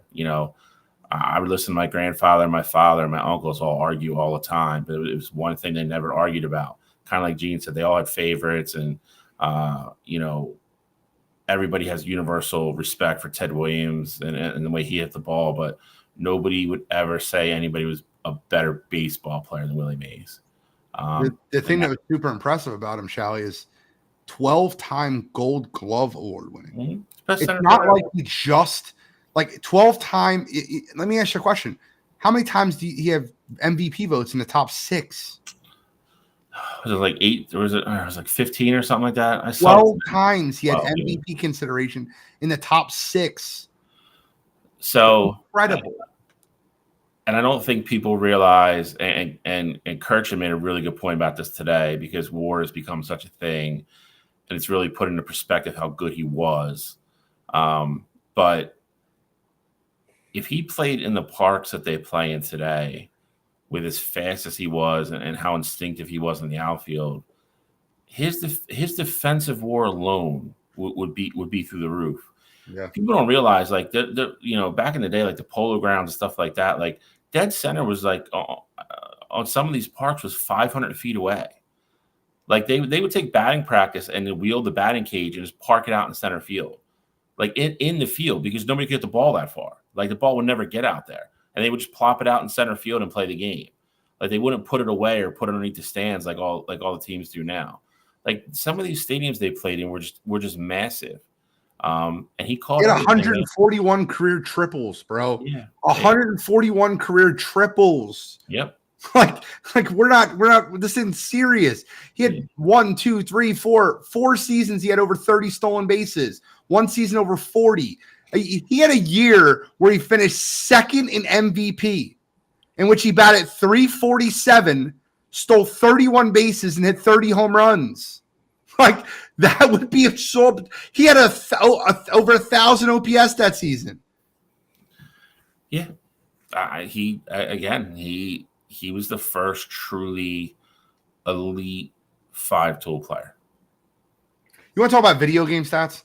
His MVP year is probably best year. One of his MVP years, his probably best year he's ever played the game of baseball. Was basically the year after the military service in 54 or 65. Listen to his video game numbers. The guy had 52 home runs with 112 RBIs, batted .317 with a 400 OBP, 645 slugging, 1,043 OPS, and 360 total bases. And then you mentioned the other thing, military service. So he lost time there, just like Ted Williams did in the prime of his career. And he's still sitting there at 660, which I think is still, I want to say, number 5 overall. Again, if he's not, in the armed services for a couple years, he's probably statistically, on top of everything else, he probably owns all the records that he doesn't have. He'd probably have the home run record. He's 6 now. Pujols and Rodriguez both passed. 6. Okay, yeah. I mean, A-Rod, but so yeah, I'm the dude. when you hear the term, built different, Willie Mays is one of those guys. All right, so we want to give our condolences, but basically our roses to Willie Mays. So I wanted to take that time there. Now, Cottrell, I don't want to pass out. I want to miss your baseball question. I want to hear your baseball question. I just had to start any MLB conversation today. Had to start there. No. So I mean, mine is of course Guardians related. You got Stephen Kwan. I think right now he's batting 396. How long does the chase for 400 last? Too early. Oh, way too early. I know. But I'm just saying, like, how long do you think he stays in contention for? So I've always said with this, we were talking about the Reyes before, and I mean, even Ichiro a couple times, and Tony Gwynn back when I was younger. I think realistically to do it, I think when you get into September, you got to be at 385 or higher. And I say that because when you have 550 at bats under your belt at that point, it's hard to move your average either way. If you go 4 for 4, your average will only go up like 2 or 3 points. So, he's not even at the minimum at bat total right now to be listed. He's going to get there though. I mean, that's. No, I get it. He's going to qualify. He has 181 at bats already. So 200 is qualifying right now. So like he'll get there. Listen, the problem with any of these things is you literally can't have a bad series. Like you can have a series where you go like 1 for 3 every day and it won't kill you. But like if you have a series where you like you play the Phillies and you get like Nola, Wheeler, and Suarez, and you go like 1 for 18 in the series, like it's over. Yeah, like, you just won't come back from it. So, I'll give him another couple weeks, but after that, you also got to remember too with the way advanced scouting and everything works in baseball. Teams are going to start getting tape of him now, and they're going to start looking at him, and then he's going to start getting different pitches soon. It's a good question, though. I love it. It's a great question. I think the interesting part about it is that he is the guy that, like, just from like watching him, he really doesn't miss the baseball much. Not granted, I'm not saying every time he hit, puts the bat on the ball, it's a hit, but I think he's only got like 10 strikeouts all season, I want to say. Oh, I mean, listen, I mean that was Tony Gwynn's thing, dude. I mean, he didn't hit home runs, he hit singles and doubles, and that was the thing. Like if he wasn't going to sit there and just giving a bat away and strike out. He might not get a hit every time, but he's going to put the ball in play and make you make a play. And that's old school. I applaud that. It's not these new guys where it's 0-2 and they're still trying to hit the ball 500 feet. Like that. That's not baseball to me. Listen, I hear you. Do want to kind of touch on a couple other things. A lot of players getting hit by pitches. Big ones. Not in the lineup. Arenado, X-rays on his hand after getting hit. JT Realmuto. Judge. That's what it said. Not in the lineup. And Mookie. And Mookie's broke his hand. So there's a lot of hit by pitch. Let me ask you a question. I don't mean to take this the wrong way. I understand that like a lot of it's not intentional, if any of it's intentional. I think if you break my best player's hand, tomorrow I'm throwing at you. And I don't really give a shit who it is. I'm opening the game throwing at you because you got to learn how to get near the strike zone and to be able to break someone's hand with a hit by pitch. Maybe I'm just old school, but like you break Mookie Betts' hand, the next ball's coming at your back. I'm going to disagree with you on this for this reason. You have to be able to pitch inside the Major League Baseball. And you look at all the gear that these guys wear in the batter's box now, and they do that because they all just hang over the plate. They're going to take the outside of the plate away, like somebody like Aaron Judge with his swing radius. It's the only place you can pitch him. You throw anything waist high on the outer half of the plate and he swings that and barrels it, it's gone. You have nowhere to pitch the guy. And he sits there and wears the big pad on his arm and wears the pad on his hand and everything else. That's your only choice. Back in the day when you didn't have any of that stuff, you didn't have guys diving over the plate because if they did, they were going to get smoked. And nobody wants to get hit by a pitch, get hit by 95 miles per hour game after game after game after game. So I think the game has evolved that way. Now, I would agree with you that I would say it hasn't evolved in a good way. I would rather go back to the other way where, guys just stood in the box normally and had to, really kind of defend the plate and pitchers could pitch to both sides of the plate. I think it's a better game. But half these guys get in the box with, they look like football players half the time. They're not afraid to get hit. The hand's the one place where, you're vulnerable because you can't really put stuff on your fingers and stuff like that because you got to be able to move them when you swing. So I feel like the batters have kind of brought this on themselves a little bit. All these stars getting hit. I don't know. Maybe some of these pitchers are a little jealous. They're not getting the spotlight of guys like Judge and. It's not a spotlight thing, dude. They're just trying to get paychecks and get people out like anybody else. Trying to get on ESPN. You get Mookie out for 6 to 8 weeks. You get your 15 minutes of fame on ESPN because they're replaying it like, hey, well, the Dodgers, maybe they need a shortstop now. Hey, tell everybody that gets in the box they can't wear football equipment anymore. Watch how quick hit by pitches go down. For the record, though, I'm with Gene. Though. I'm not saying that. I think it depends on who's on the mound. But someone's getting hit though. Like Mookie, you got to watch it though. 6 weeks. Like Judge getting hit in the hand. I know Judge's really wasn't horrible. Like obviously it looked like it hurt. But Mookie's was tight in. Yeah. I think Judge could have lifted his hands and probably missed it. I know it came in fast, but I didn't think Judge's was that bad. But Mookie's like, yeah, next day, probably my relief pitcher that if he gets suspended a game or two, no big deal. Someone's getting thrown at though for sure. But you can't see that's where you get people hurt though. So here's the difference. To Gene's point, if Mookie gets hit late in the game and the next day you just come out and be like, hey, put my starter pitching out there and the first really good player you have against the box, I'm drilling him. And you drill him in the hip with a fastball or something like that. It's like, okay, message sent. If you do it later in the game, not that you're hiding its intentional at the beginning of the game, but that falls under like the unwritten rules of baseball. Like, okay, like we saw what you did yesterday. Here's our response. We're even. Now we go play the game. If you do it when you're down like 5 runs, and like you said, you bring a relief pitcher in and then you peg somebody, that's when people really start getting thrown at. And that's when brawls happen and all that stuff. You can't do that. That's saying the chicken shit way. I think it depends on who's pitching. That's more so what I meant. Like if I got my ace on the mound, like we're not letting you throw at them. But if we got like our 4th, 5th, maybe even the 6th or 7th guy in the rotation starting, yeah, you can get hit with him. That's more so why I've said I would wait to throw until later in the game. I do have a fun question for you guys, and I'm going to give you guys the situation. And all I want you to do is give me the percentage chance that this team does not win the division. Does not win the division? Correct. Okay. So the Los Angeles Dodgers are 9.5 games up in the AL West over the Padres and the Diamondbacks. It's what percentage chance? 5. 0.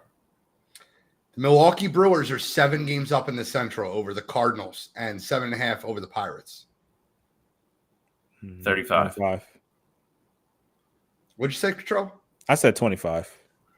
The Phillies are 7 games up over the Atlanta Braves. 0. All right, I'm going to answer 20 these questions because 20. The Padres and Diamondbacks, I'd say less than 5. The Cardinals, I'd say 25. The Braves, I would say 20. The Seattle Mariners are now 10 games up in the American League West. I see. For me, I say 0. I'm going to say like 15, only because if Texas gets healthy and they get their pitching situated, Seattle still goes into those funks where they don't hit the ball for like a week at a time.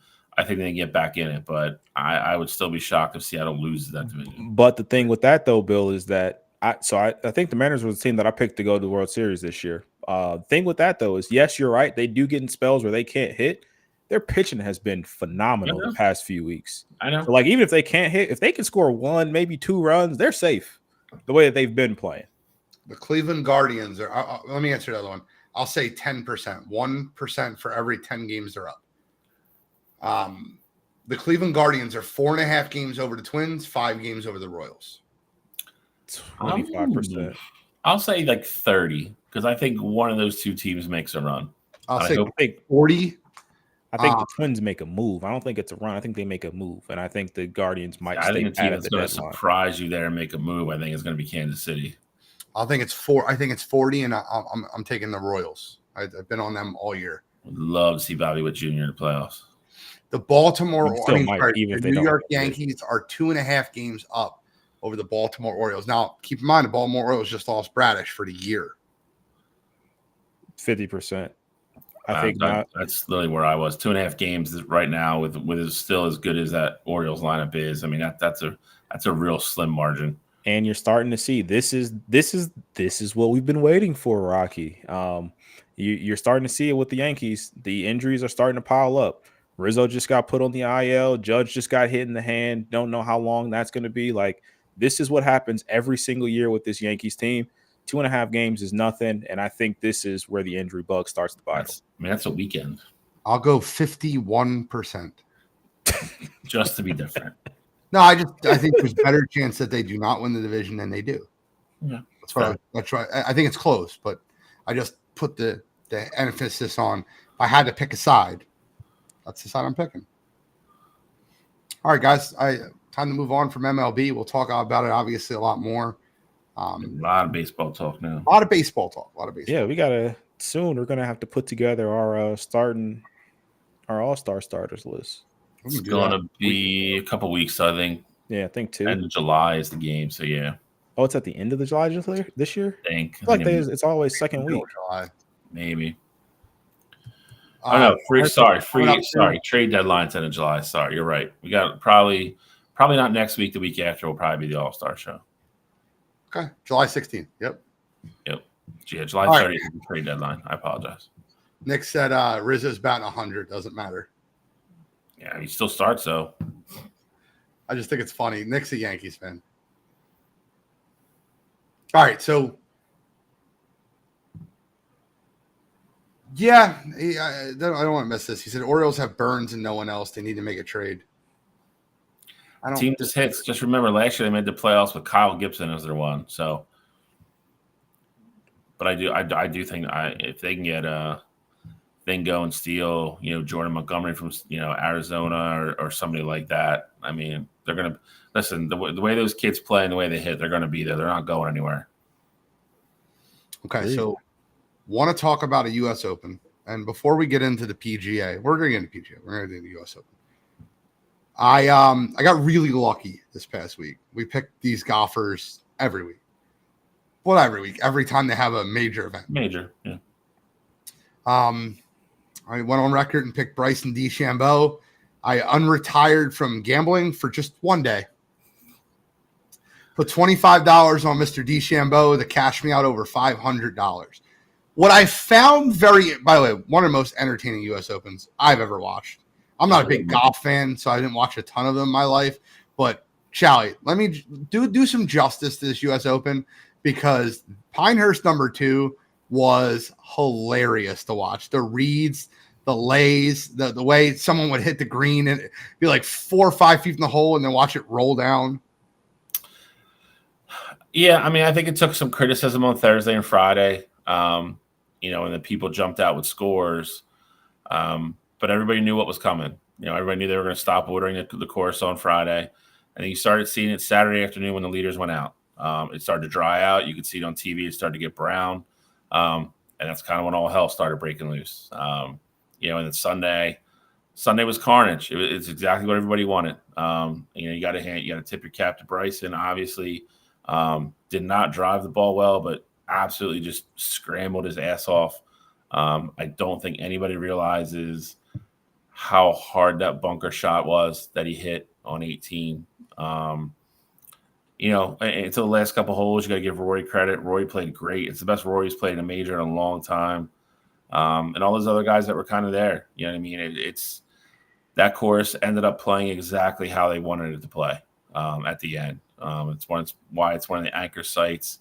Has the U.S. Open like every 5 years. every 5 or 6 years, I think. So they'll be back there in a while. And obviously all the changes they made to it to change it back to its original, kind of its original shape was well worth it. I mean, you have to look no further than 15. Rory hits an amazing drive, hits a second shot that traveled about 2 feet shorter than it had to.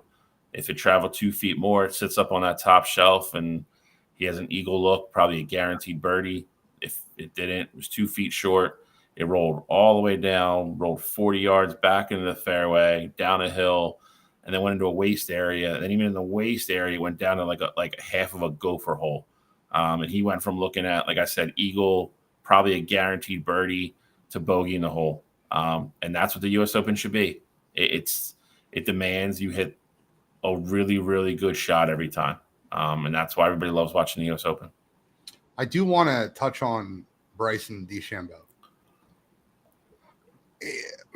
I didn't know this. Shally probably did. I didn't know this. But Bryson DeChambeau, to me, is one of the best drivers I've ever seen. Like how far he can hit the ball and his speed and what he can do on a golf course. And like it gives him a statistical advantage to be able to get the ball further because he's stronger and he's better at driving the ball for distance. I think it was Thursday and Saturday. He was top 10 in drive, I guess it was strokes gained through his driving. He was out of the top 100 on Friday. He was dead last on Sunday. You probably knew this. I didn't know this. His driver head had to be replaced. He unscrewed his driver head 15 minutes before he teed off. Mm-hmm. He had to replace his driver head with a brand new driver head. He tried one, didn't like the way it swung, then took one out of the wrapper and screwed it on. He took 5 to 6 practice shots with it before he had to tee off. And man, did he drive the ball terribly. And still to win the U.S. Open after so many bad drives, let me tell you something right now. I did not know Bryson DeChambeau was known for his irons or known for his putting because he never was. But the way he hit his irons and the way he got himself out of trouble in a lot of scenarios, particularly in the middle of the woods, hitting that iron out, or in the side of the grandstand on 18, being able to get it and then the way he hit that ball out of the sand trap, one of the ballsiest moves, because a lot of guys on TV were talking about he should have laid up and played for the playoff, because if he would have missed that shot with his out of the sand trap, he would have bogeyed the hole and he would have lost the tournament. Yeah, if he goes long there, it's probably almost certain bogey. And obviously, if he hits it short and rolls back off the front, I mean, it could have went anywhere. And then he's looking at almost an impossible chip in to get in the playoff. Any really good golfer will tell you long bunker shots. When I say long bunker shots, I mean not a bunker like right next to the green where you're just kind of chipping up on the green. Any bunker shot of 40 yards or longer are some of the hardest things to judge, because you even those guys, as good as they are, they don't know exactly how it's going to come out of the sand every time. And then, like we were talking about with the greens, he had to hit it into a 10 by 10 spot and get it to stop to have that uphill putt. Crazy good shot. And I don't think even now, even though he won, I don't think it's getting its due. But that's why everybody loves the U.S. Open. It is the only major that will test every single part of your game. Like Eugene said, if you drive the ball well, but your irons suck and you don't putt, you're not going to win. You have to do everything well. He didn't drive the ball well Sunday, but he scrambled and he putted his ass off. Like that is why they always call the U.S. Open the best, the truest test in golf. It is going to test every single part of your game. That's why they set the courses up, and that's what people want to see. It's one of the best U.S. Opens in recent memory. And Pinehurst, obviously, with it being a historical site, with so much history just in general in golf there. I thought it was a great weekend. I absolutely loved every second of it. I think the interesting piece of it, though, too, is, you give Bryson all the credit in the world, but the flip side of it is when you're looking at Rory and, you talk about him being one of the best golfers in the world and not being able to make a 4 foot tap in, really essentially to win the tournament. Like that's just not something you typically see from him. And for me, that really puts an emphasis on the fact that Rory's kind of fallen into weird territory here, because I didn't realize that it's been 10 years since he's won his last major. And, Rory's been great for a very long time here. But it's almost starting to get to the territory of like, is Rory starting to get a little overrated here? Like, is that what's starting to happen?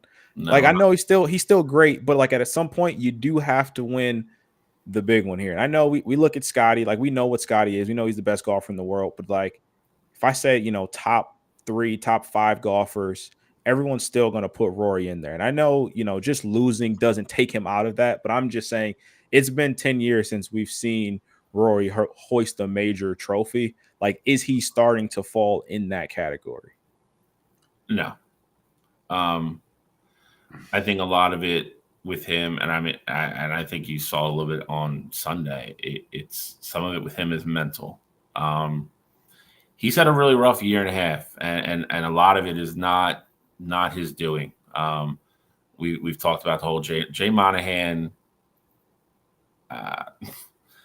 I'm not going to go on that tirade, but Jay Monahan really, really, really, really screwed over Rory, like badly. And then obviously, we don't know what these guys do off the course. He obviously had a lot of stuff going on off the course. He played great.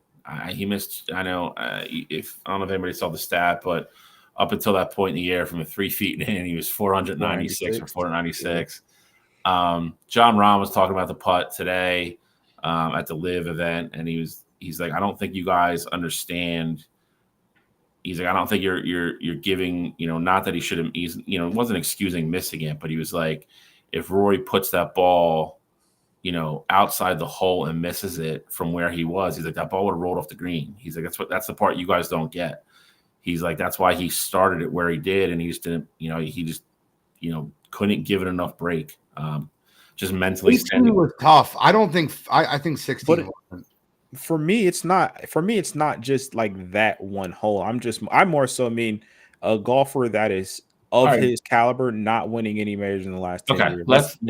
If we're gonna have a realistic discussion about this, and if you break it down by numbers, a lot of the reason people still don't want to say Tiger's the best is because of his lack of competition. He had Phil, which I get. He had VJ for a little bit. Tiger's hard to judge because he was just so much better than everybody. It wouldn't have mattered if there was 20 other great golfers in every single tournament that he played in, because he would have beat them anyway. Okay. So that's where it gets tricky. Like the U.S. Open Pebble Hill or Pebble Beach, where he won by like 15 shots. That just doesn't happen. Like, you know what I mean? So like that's where like the discussion with Tiger gets tricky. But you just mentioned it. Like, you have, like, we picked all different golfers on here that were all world-class guys.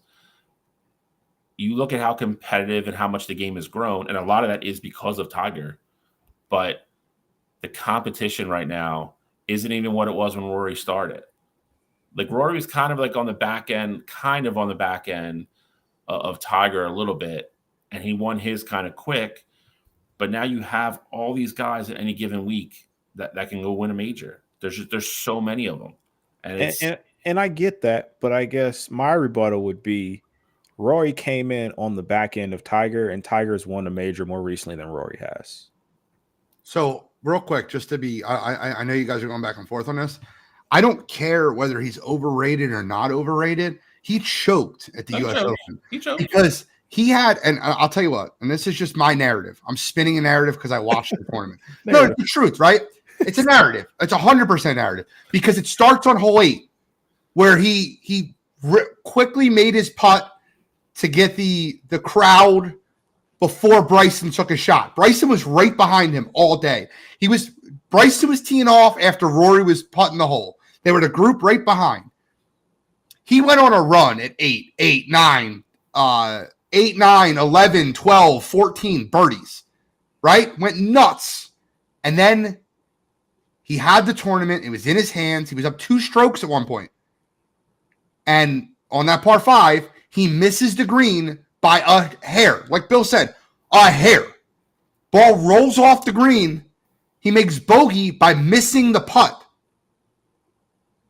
Bryson birdies the shot after hitting his 3-wood on the – he almost eagled it after hitting his 3-wood on the green. It was like he knew it was coming. Guys, I'm going to ask a question. This is my narrative, right? Maybe I'm wrong. Do you think the fact that the U.S. Open being played in the middle of America and it being the U.S. Open and the USA chance and Rory had his fans that were there and they were rooting for him, but he also had a lot of hecklers, man. And 16, 17, 18, it felt like he crumbled. And like you heard, like Rory's been very outspoken. I'm not saying I'm for or against Donald Trump at all. He's been very outspoken against Trump. You're in middle America. Bryson's a huge Trumper, and they're heckling him. Do you not think that had something to do with his demise? I'm going to say no, because I've simply seen the guy be absolutely unflappable at a Ryder Cup, and the Ryder Cup atmosphere is 10 times worse than anything that happened down in North Carolina. So, and North Carolina is a very kind of divided. The more people transplants move in there, it's not the good old boys like it used to be. I don't buy into the Trump stuff too much. I mean, listen, Rory's Achilles heel his entire career has been his putting. The guy has the prettiest swing on tour. When he hits his drives well and he hits his irons, if he putts well, that's when he wins. You can't call it anything than what it is. He choked. He hit 3 bad putts on 3 straight holes. It's as simple as that on greens that were very unforgiving. It's sad to say it, but he just choked. I don't think it had anything to do with the crowd. The part of his game that always goes away if he does start to stress is his putting. It's always been that way. I like running with narrative, Gene. So I'll back you. I support a good narrative, especially when you can provide some substance behind it. So I'll back it. I'll support this one.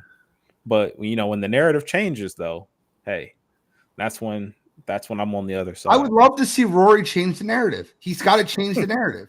But don't tell me if he wins the British Open, which is the Open now or whatever, or if he wins in the Ryder Cup. I don't want to hear that. I want him to win on American soil. British Open's never on our soil, but he's won Ryder Cups on our soil, dude. I mean, that's the only reason I'm going to say, like, I've been to one. I was at the one early 90s when it was in Valhalla. I'm telling you, the shit that you hear at a Ryder Cup that gets said to these dudes is it's mind blowing, bro. Like we like to heckle and troll. I mean, people, like, the stuff they come up with and the stuff they dig into these guys. Like, I can't remember who it was. It was like, I want to say it was like Keimer or somebody.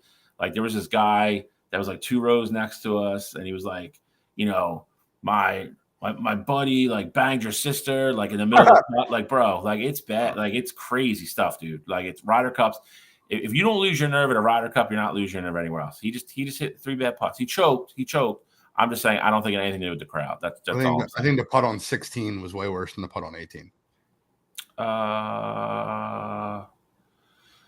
The putt on 18 had a lot to do with the curve and the way it was going. Yeah, that's the one Ron was talking about. He said people don't understand that if he misses that putt without hitting the hole, it's rolling off the front of the green. I would agree, because I think if he gets out of 16 with par, I think he still might win the tournament. And I think that was kind of the first, like, chink in the side of the pool that, like, he started, like, losing water. Yep. Like, it was like, nah, this is probably going to happen. Yeah. Like, this is taking a turn for the worse, like, officially now. All right, guys, let's get into You Got to Be Kidding Me. I just want to make sure I had that right. Yep, it's the putt on 16. It was the par 4 he missed and hit a 5. Yep. Okay. Trying to make sure I had that right. Let's get into You Got to Be Kidding Me. All right, so this week for me, I'm going with something that's been driving me crazy for past 4 weeks, but this one isn't just for a specific reason. I'm just going with the national media in general. You got Stephen A. Smith, Portnoy, and Barstool for multiple different reasons. So the first one being Stephen A. I'll start with him. Stephen A. Comes out and he's talking about JJ Redick in that process of him being hired by the Lakers.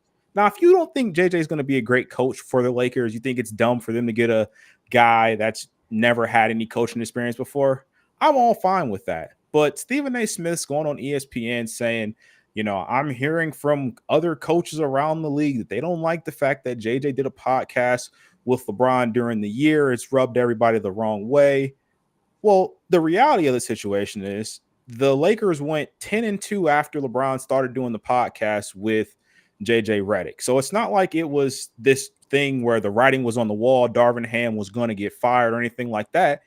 LeBron was just putting out good contact with JJ Redick, and then what happened in the playoffs ultimately ensued. There was never this huge conspiracy theory about getting Darvin Ham fired. And the fact that Stephen A. Smith's even kind of alluding to that is absolutely crazy. And the reality of the situation is that Stephen A. Smith is a puppet for ESPN, and ESPN is noticing that JJ Redick is probably one of their top actual basketball minds over in that company, and they're going to lose him because he's still going to be able to do his podcast if he wants to do that, and he's going to go get a job with the Lakers and leave their network. So it almost feels like they're doing whatever they can to try and diminish that relationship so that JJ Redick stays at ESPN and stays on their network. Now, on the flip side of it, Barstool, the way that they covered two different stories over the weekend, I absolutely hate it. We've really gotten away from true journalism within the world now, and Barstool put out an article about Shedeur Sanders in Colorado, basically saying the last straw that broke the camel's back over there was that Deion Sanders made a lot of players go to Shedeur Sanders like concert or something like that. When the reality of it is, guys were already hitting the portal way before that, and people have come out and vehemently denied that was the case. Just lazy journalism on Barstool's behalf there. So this week for me, national media just running with these narratives, really having no substance behind them, and creating up their own things. Just really throwing dirt on these people's names this week for me. Kidding me. Real quick, just to answer this question, I want to give a traveler's pick just because Justin asked for it. I've already looked at this tournament. I think Victor Hovland wins it. I think he's 22-1. That would be my pick. Shally? Victor is like Jacqueline Hyde this year. So for mine this week, I'm going to go to a pretty crazy, sad kind of just display of being a human being that I've seen in a while. We've talked on here before. I mean, there's always a line between, sports and kind of real life, and being a fan and what you can and what you cannot say. I understand you buy a ticket to go somewhere. But that being said, these players still have lives, still have families, have kids, wives, girlfriends, whatever. And we've even talked about the trolling online, most recently, obviously, with the WNBA stuff and Angel Reese streaming getting death threats. We all agree that's all bullshit. So at the College World Series this week, Texas A&M was playing Florida in an elimination game. Texas A&M, I'm not going to demean their whole fan base, but they have one of the most loyal, dedicated college baseball fan bases in the country. Two drunk kids, after Florida took the lead, walked down the aisle and got in the face of a couple Florida players and most notably the Florida head coach. This is notable because the Florida head coach had recently married a widow whose husband did a murder-suicide and killed himself and her two sons. These two buffoons got drunk, tried to get into the Florida dugout and started shouting stuff at the coach that he married a kid murderer and everything else. It was just disgusting. I've seen the video of it now a couple times from different angles. Disgusting. They were thrown out. Texas A&M has found out who they are. They were season ticket holders. They are now banned from the Texas A&M stadium as well, rightfully so. they are now online crying because people have revealed their identities. So now their employers know who they are and everything else. Good. For me, good. I hope you get fired. You're a piece of shit. You're a piece of shit. And I can't say it any more simply or succinct than that. So for this week, those two buffoons, you gotta be kidding me. Kidding me. I'm going to give a quick one. I don't think it's that terrible, but mine goes to the No Fun League in NFL. A story came out this week about how John Lynch texted George Kittle after George Kittle appeared on a Monday Night Raw episode, or I think it was SmackDown, where the Miz shoved Kittle, who hopped over the barricade, and he clotheslined him. And, general manager John Lynch texted him, "Hope you had fun. Don't do that shit again." Andy Reid has been on record multiple times. Tyrann Mathieu said the thing you're not allowed to do when you play for the Kansas City Chiefs is play basketball. I think it's just a little bit. Kevin Stefanski had a comment on it on the story, and he said, "I don't mind if they're playing basketball against guys that look like me, but when they're playing up against guys that look like them, and there's injury risk and this and that." I think there's injury risk in almost anything that you can do in the offseason. Any way you train, the way you lift, the way you run. There's a lot of different things that can happen to injury. I'm not saying that you can't put in a contract that if a guy gets injured playing a sport or doing something that is not NFL related, then they don't get paid their contract. That's fine. But I just don't like you can't go to a WWE event and clothesline somebody. Like, come on. Like, this is not that big of a deal. He ran and put his arm out. There was no real injury risk on it, and I just think it's absolutely hilarious how it becomes no fun. And the NFL has to take things way too seriously, and a guy like George Kittle can't go out and have a good time at a WWE event. I hate that. So for this week, the not for No Fun League, not for long. Kidding me. That's all I got. I do want to give Bill can, I do want to give a birthday shout out to Travis. His birthday was just the other day. It was in between two of our shows, so I want to shout him out. He still downloads every one of our shows, listens to it the next day. Appreciate you, brother. Want to wish you a happy birthday. Anybody have any final thoughts? Yeah, I was just saying, his birthday fell on Father's Day this year, so that's even cooler. Double good whammy for him. But yeah, I mean, he's one of the people. I mean, obviously he's family for me, but he is an ardent supporter and fan of this show. He's been here from the absolute get-go, and I mean the get-go, like episode 1. So know we had a good day, hung out with the nephew, but happy birthday once again. Anything for you, Mr. Cottrell? Got nothing. All right, well, that's all we got for episode 193. I'm the NFL Genius Sheen Walzak. That's Kent State's own, Cleveland's own College Cottrell, Scholastic Uncle Bill Shallcross, and we are signing out.